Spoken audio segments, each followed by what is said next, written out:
விஷயத்தை டேஸ்ட் பண்றீங்க. Okay, first time நீங்க டேஸ்ட் பண்றீங்க. இது வரைக்கும் அந்த ஃபுட்டை நீங்க டேஸ்டே பண்ணல. முதல்ல எடுக்கும்போது உங்களுக்கு அது பிடிக்குது. அந்த டேஸ்ட் வந்து மறக்கவே மறக்காது. இது எப்படி நடக்குது அப்படின்னா, என்ன சயின்ஸ் பிஹைண்ட் பிரெயின் அப்படின்னு பார்த்தீங்கன்னா, டாட்டா இருக்கும். டாட்டா இருக்கும்போது ஃபர்ஸ்ட் டைம் அதை டேஸ்ட் பண்ணும்போது அந்த டேஸ்ட் வந்து என்ன பண்ணுன்னா, 2 நியூரான்ஸ்னா இந்த மாதிரி நிறைய டாட்ஸ் இருக்கும் பிரெயின்ல. இதுக்கு பேர் நியூரான்னு பேரு. ஓகேவா?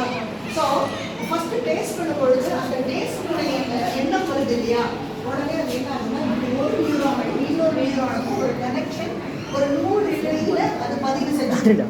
ஓகேவா? சரி, இது நீங்க 10 வருஷம் கழிச்சு அதே போல நீங்க எங்கேயோ சாப்பிடுறீங்க. உங்களுக்கு அது பேரெல்லாம் தெரியாது. ஏன்னா நீங்க சின்ன வயசுல when you were ஒரு 5 years 6 years இருந்த போது அதை சாப்பிட்டீங்க. ஒரு 20 வருஷம் கழிச்சு நீங்க வேலை செய்யும் பொழுது ஒரு இடத்துல போறீங்க, அங்க சாப்பிடுறீங்க.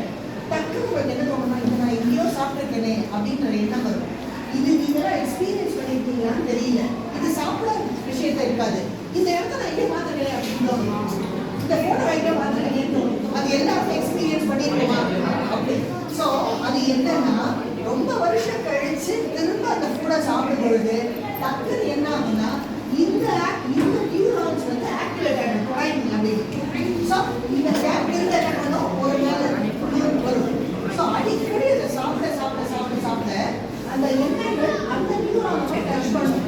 பிரெயினுக்கு அந்த கெப்பாசிட்டி இருக்கு.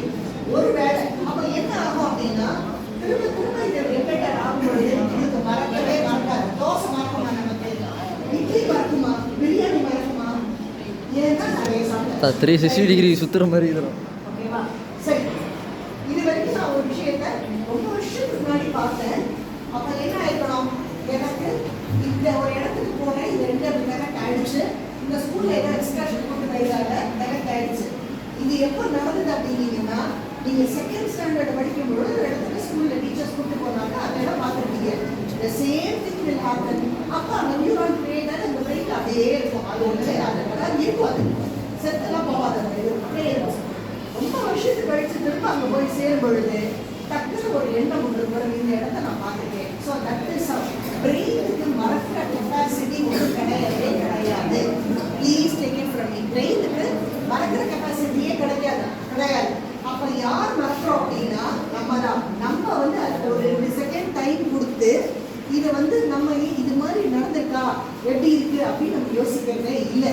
கொஞ்சம் ஒரு செகண்ட் கொடுத்தீங்கன்னா ஓ அப்படின்ற எண்ணம் வரும். நான் நிறைய இதை எக்ஸ்பீரியன்ஸ் பண்ணியிருக்கேன் இந்த விஷயம் தெரிஞ்சதுக்கப்புறம்.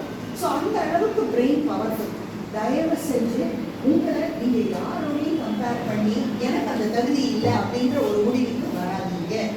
அதே மாதிரி தத்தி மாதிரி மக்கு மாதிரி நான் இப்படிதான் இருப்பேன், நீதான் கெத்து ரவுடி மாதிரி சுற்றிட்டு வருவேன் அப்படின்னா நீனா போறீங்கன்னு அர்த்தம். நல்லா புரிஞ்சுக்கோங்க. ஏன்னா எல்லாருக்கும் இருக்கு. எதுக்கு பேசிக்கிட்டே